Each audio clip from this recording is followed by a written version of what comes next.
You ask Tiger to calculate. This deals with linear inequalities with one unknown. The final result is x equal or greater than -13. Let's solve it step by step. Swap sides.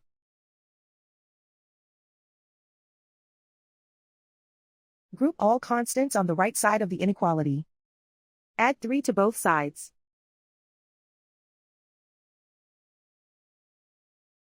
Group like terms.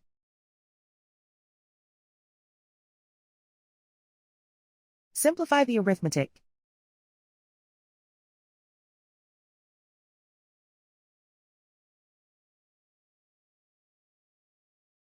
Plot the solution on a coordinate grid. And so the final result is x equal or greater than -13.